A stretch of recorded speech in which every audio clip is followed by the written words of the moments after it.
안녕하세요. 무설당입니다. 무설당의 참나 공부방에 오신 것을 환영합니다. 참나를 되찾아서 행복한 삶을 사시기를 진심으로 기원합니다.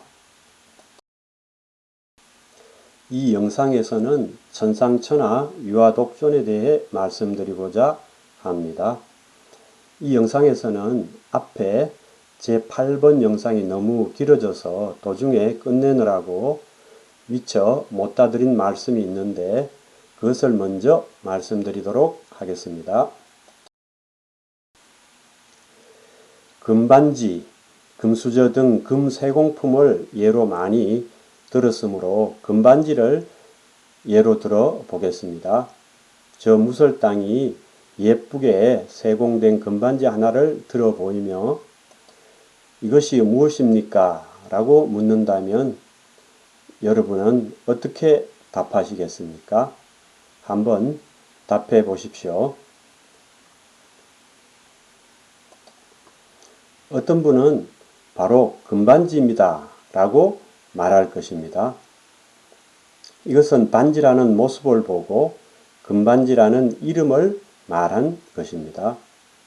금반지의 모습과 이름, 즉 상을 객관적인 실체라고 보고 그것이 실체로서 존재한다고 보신 것입니다. 교판으로 보면 가장 낮은 단계인 인연종의 관점으로 답하신 것입니다. 그래서 저 무설당은 틀렸습니다. 라고 말할 것입니다. 어떤 분은 아무것도 없습니다. 혹은 텅 비었습니다. 라고 말할 것입니다.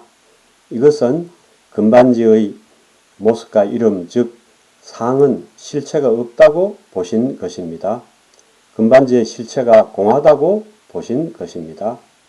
교판으로 보면 공시교의 관점으로 답하신 것입니다. 한층 수승한 답이 아닐 수 없습니다. 그래서 저 무설당은 고개를 끄덕일 것입니다. 하지만 역시 틀렸습니다. 라고 답할 것입니다. 이분은 모양과 이름이 있다는 반대쪽인 없다는 공에 떨어졌기 때문입니다. 어떤 분은 내려놓으십시오. 라고 말할 것입니다. 이렇게 되면 저 무설당이 정신이 번쩍 들게 됩니다. 이것이 무엇입니까? 라는 한 생각을 일으켰기 때문입니다. 그러니 허물이 아주 큽니다. 아무리 좋은 생각이라도 생각 없음, 즉 무념만 못한 법입니다. 어째서 그렇겠습니까? 동념즉계, 즉 한 생각을 일으키면 바로 진리에서 어긋나기 때문입니다. 한 생각을 일으키면 곧바로 근원에서 벗어나기 때문입니다. 이것이 무엇입니까? 금반지입니다. 아무것도 없습니다. 텅 비었습니다. 등등 모두 망령되이 한 생각을 일으킨 것일 뿐입니다. 심생종종 법생이요 심멸종종 법멸입니다.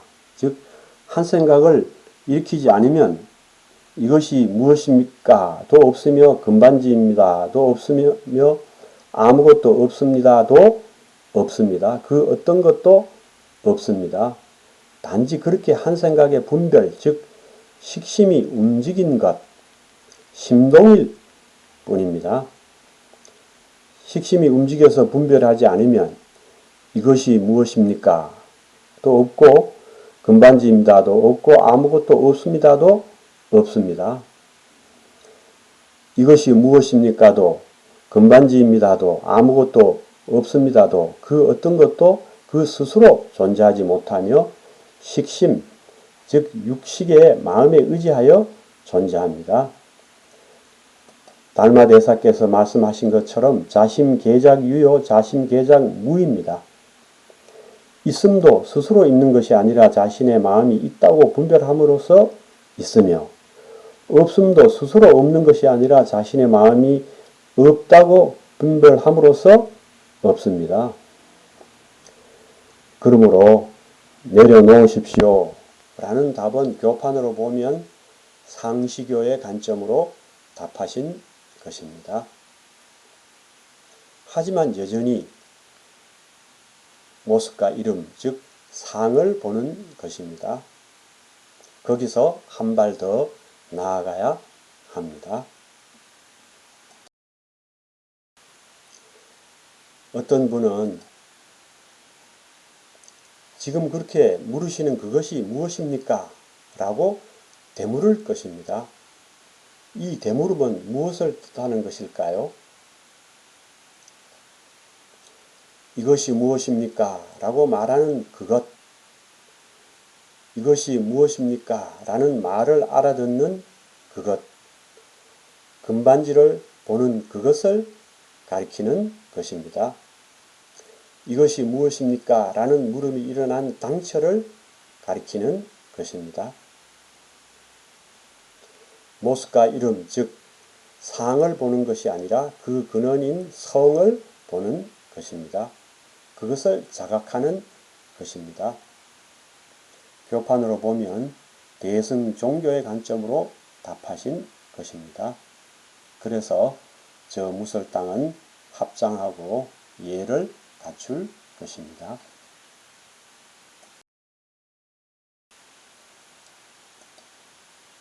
어떤 분은 조용히 손가락 하나를 들어 보일 것입니다. 또 어떤 분은 손뼉을 쳐 보이실 것입니다. 마치 석가모니 부처님께서 꽃을 들어 보이시자 가섭존자께서 조용히 미소를 지으신 것처럼 말입니다. 이것이 그 유명한 염화미소 아닙니까? 오늘 부처님께서 설법을 하실 때 허공에서 꽃이 떨어지자 말없이 꽃 한 송이를 들어 보이셨습니다. 그러자 대중들이 그 의미를 몰라서 우리둥절하고 있을 때 가섭존자께서 조용히 미소를 지으셨습니다. 부처님께서 꽃을 들어 보이셨는데 어째서 가섭존자께서 조용히 미소를 지었을까요?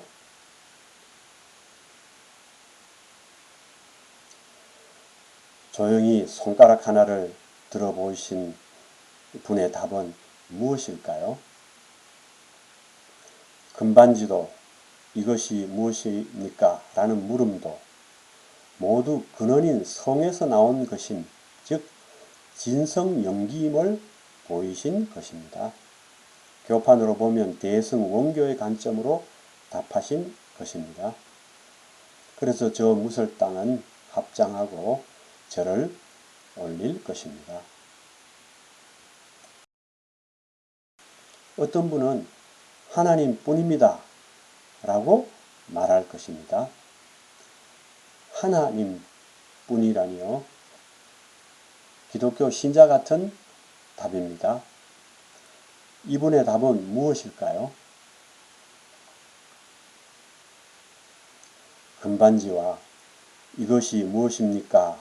라고 묻는 그것과 저 무설당, 이 모든 것이 전체로 하나임을 보는 것입니다.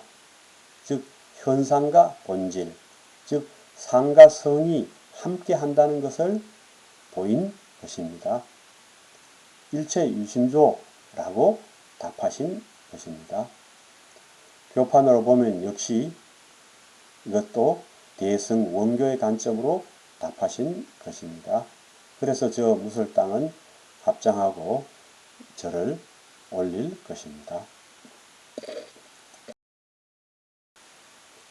이제 더 답하는 분이 없습니다. 그러면 저 무설당도 답을 하겠습니다. 저 무설당의 답을 잘 보십시오. 이렇게 금반지를 낍니다. 굳이 말로 표현하면 산은 푸르고 물은 흐른다 입니다.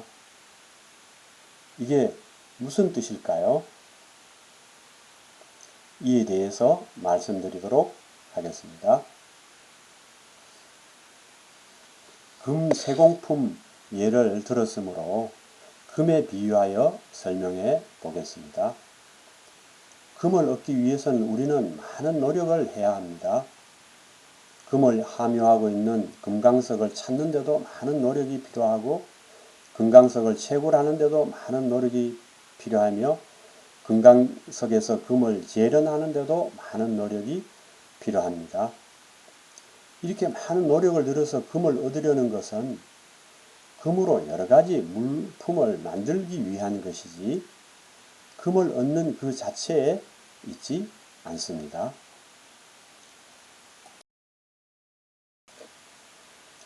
우리가 많은 노력, 즉 수행을 통해 견성, 즉 성품을 보려는 것, 회상기성, 즉 상을 떠나 성품으로 돌아가는 것 역시 그와 같습니다. 어렵게 성품을 되찾아 가져서 성품 그 자체에 안주하려는 것이 아닙니다. 근원인 성품에 깊이 뿌리 내린 다음 성품에 머물지 않고 다시 떠나왔던 상, 즉 나와 이 세상으로 다시 돌아가기 위한 것입니다.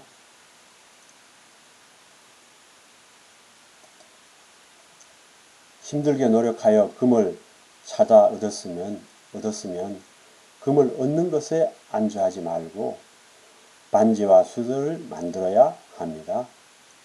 그리고 금반지와 금수저를 만드는 것 역시 그것을 장롱 속에 고이 간직하기 위해서가 아닙니다. 그것을 사용하여 삶을 윤택하고 풍요롭게 하기 위한 것입니다. 금반지는 장롱 속에 넣어두기 위한 것이 아니라 손가락에 끼기 위한 것입니다. 금반지를 껴서 삶을 윤택하고 풍요롭게 하기 위해서입니다. 그와 같습니다. 힘들게 노력하여 성품 즉 참나를 되찾아 가졌으면 거기에 안주하지 말고 자신이 수행하느라 떠나왔던 상, 즉 나와 이 세상으로 다시 돌아와야 합니다. 다시 돌아와서 보면 나는 중생이 아니라 본래 부처이며 이 세상은 생사의 고통이 있는 사바세계가 아니라 극락정토입니다. 모든 것이 지금 있는 이대로 온전하고 진리입니다.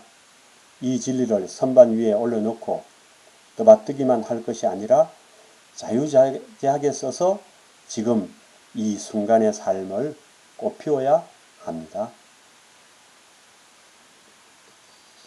그것은 별다른 것이 아닙니다. 금반지는 이렇게 손가락에 끼워서 손가락을 치장하면 됩니다. 물은 이렇게 마셔서 갈증을 풀면 됩니다. 산은 이렇게 오르며 야호! 하고 소리 지르며 즐기면 됩니다. 친구가 오면 반갑게 이렇게 차 한잔 마시면 됩니다. 이렇게 작용의 주체가 없으면서 작용하는 즉 무작지작인 신령스러운 진성의 모든 것을 맡겨서 그것을 자유자재하게 쓰면 됩니다. 중국 당나라 때 백장대사께서 백장강록에서 말씀하신 대로 진성은 지금 이대로의 이 온갖 비침의 작용으로 보고 들음에 맡겨서 자제하면 됩니다. 그러면 울고 웃고 말하는 것이 모두 부처지혜를 이룰 뿐입니다. 이렇게만 안다면 한시도 성불하지 않은 때가 없고 한 사람도 득도하지 않은 사람이 없습니다. 원래 천진이요 자연이 그를 무엇하려 조작에 관여하며 헐떡일 필요가 있겠습니까? 이렇게 되면 이제 이 모든 시청운동과 행주자화와 어묵동정에서 기쁨이 일어납니다. 그래서 이 삶이 통째로 축복 그 자체입니다. 지금 여기가 바로 극락정토인 것입니다. 극락정토는 결코 죽어서 가는 곳이 아닙니다.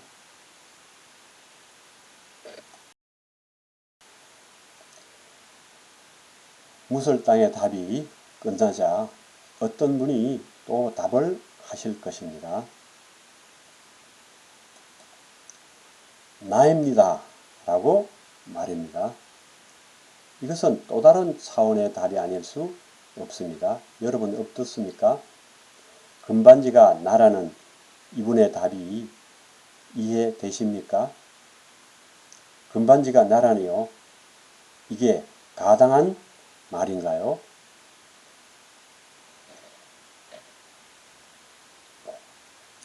그렇습니다. 맞습니다. 나입니다. 금반지가 나입니다. 부처님께서 태어나시자마자 일성으로 말씀하신 그대로입니다. 부처님께서 태어나시자마자 7걸음을 걸으시고 손을 들어 올리시며 천상천하 유아독존, 즉 하늘 위와 하늘 아래에 오직 나가 홀로 존귀하다 라고 말씀하셨습니다. 그리고 이어서 삼계계고 오당 안지, 즉 삼계가 모두 괴로움이 내가 마땅히 괴로움을 없애리라 라고 말씀하셨습니다. 이것을 부처님의 탄생계라고 합니다. 물론 이건 부처님의 말씀은 아닙니다. 갓 태어난 아기가 어찌 일어서서 걸으며 또 말까지 하겠습니까? 후학들이 부처님의 탄생의 의미, 즉 부처님 가르침의 핵심을 이렇게 표현한 것입니다. 첫 구절은 부처님의 깨달음의 내용을 나타낸 것이며 둘째 구절은 중생구제라는 부처님의 실천가제를 나타낸 것입니다. 그렇습니다. 천상천하 유아독존, 즉 하늘 위와 하늘 아래 오직 나가 홀로 존귀합니다. 달리 말하면 보이고 들리는 모든 것이 나입니다. 온 천지에 온통 나뿐입니다.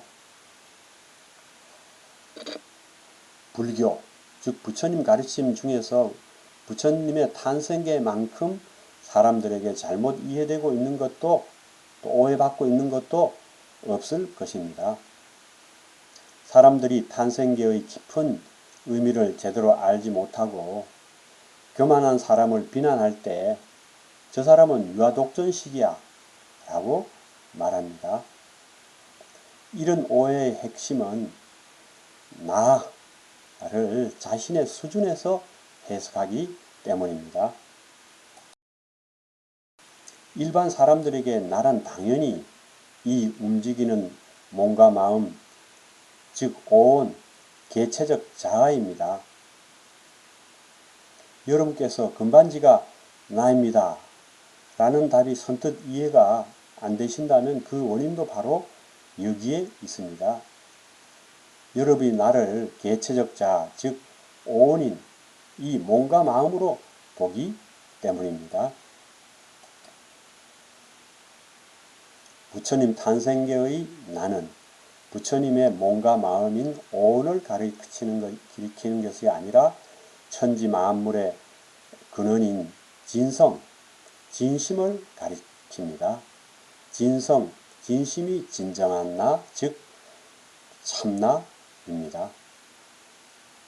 천상천하에 온갖 유정과 무정의 삼라만상이 있지만 그 성품, 그 근원을 밝히고 보면 모두 진성, 진심, 참성품, 참마음, 그 참된 하나로 같습니다. 천상천하의 온갖 유정과 무정의 삼라만상을 낳는, 즉 이 천지 만물을 창조하는 불생불멸의 이 진성진심이야말로 천상천하의 가장 존귀한 것입니다. 천지만물은 존귀한 참나인 진성진심이 낳은 것이므로 천지만물은 참나의 서로 다른 모습일 뿐 그대로 참나입니다. 천파만파의 파도가 모두 그대로 바닷물인 것처럼 말입니다. 그러니 천상천하의 오직 참나뿐입니다.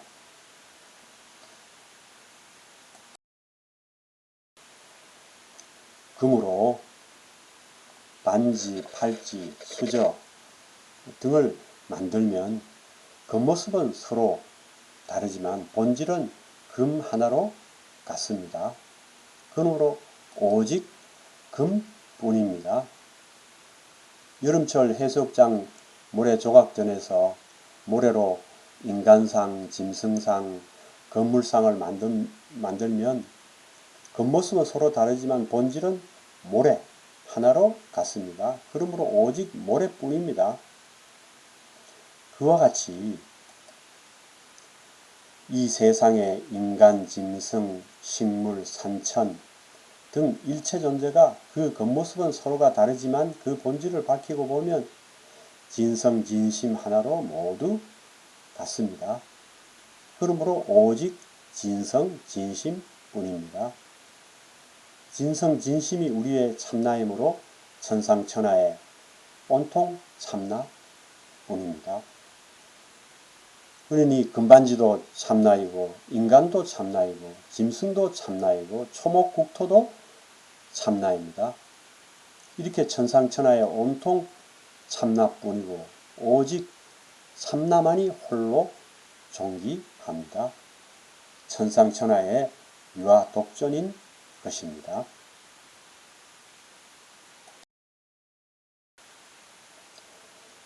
부처님께서 출가하셔서 6년이라는 긴 기간 동안 피나는 수행을 하셔서 음력 12월 8일 보리수 아래에서 동력에서 떠오르는 새벽별 계명성을 보고 깨달으셨습니다. 부처님께서 무엇을 깨달으셨을까요? 새벽별과 깨달음은 어떤 관계에 있을까요? 깨달음은 새벽별과 관계가 있을까요? 아니면 새벽별을 보는 것과 관계가 있을까요? 아니면 그 모두와 관계가 없는 것일까요?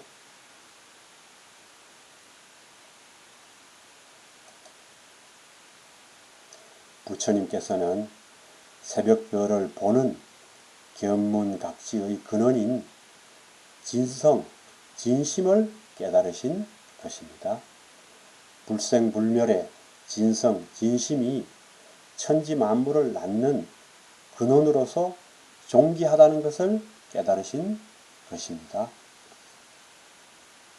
그러므로 새벽별과 부처님 자신과 새벽별을 보는 견문각지는 모두 진성, 진심이 낳은 것이므로 진성, 진심의 서로 다른 모습임을 깨달은 것입니다.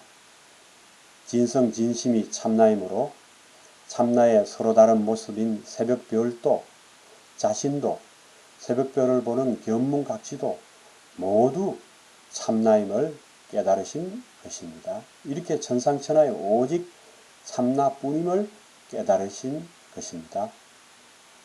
보이고 들리는 이 모든 것이 나임을 깨달으신 것입니다. 천상천하 유아독전, 즉 천상천하의 오직 참나가 홀로 존귀함을 깨달으신 것입니다. 그런데 우리는 어떻습니까? 우리는 자신만 나이지 별은 나가 아닙니다. 금반지도 나가 아닙니다. 산천 초목도 나가 아닙니다. 이렇게 우리는 즉 움직이는 이 몸과 마음이 나라는 생각, 몸과 마음만이 나라는 착각, 무명에 빠져 있습니다. 그래서 우리를 범부라고 부르는 것입니다. 왜 범부라고 하겠습니까? 좁은 소견에 갇혀 있기 때문입니다. 범부의 한자, 범자를 보시면 점 하나가 개짝에 갇혀있는 모습입니다. 그와 같이 우리가 이 몸과 마음만이 나라는 좁은 소견, 착각, 무명, 즉 괴짝에 갇혀 있습니다. 깨달은 사람은 이 괴짝을 깨부수고 밖으로 나온 사람입니다. 그래서 오온, 즉 움직이는 이 몸과 마음만이 나가 아니라 천상천하의 모든 것이 나라는 것을 자각하는 사람입니다. 나도 나요, 금반지도 나요, 새벽별도 나요, 산도 나요, 물도 나요, 보이고 들리는 이 모든 것이 나라는 자각에 이른 사람입니다. 이 우주 전체가 나라는 것을 깨뜨려 보는 사람입니다.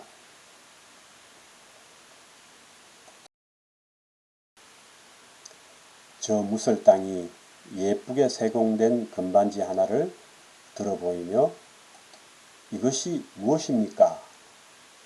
라고 묻는다면 여러분 어떻게 답하겠습니까? 한번 답해 보십시오. 주저없이 나입니다. 라는 답이 나오는가요? 아니면 금반지가 나라는 것이 전혀 가슴에 와닿지 않는가요? 모름지기 불교 공부와 수행이란 바로 이런 것입니다. 어느 날 문득 금반지가 나구나. 새벽별이 나구나 하고 이렇게 사무쳐서 눈물이 확확 쏟아집니다. 그러고 나면 자신도 자신이 바라보던 이 세상도 모두 변해버립니다.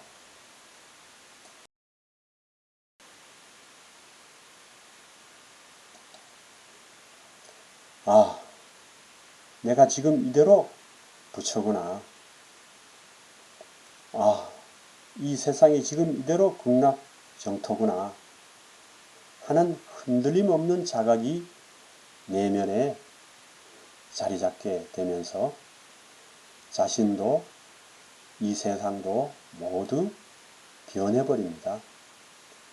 외형은 그대로이지만 내적으로 질적인 전환이 이루어집니다. 범부에서 부처로, 사바세계에서 극락정토로 말입니다.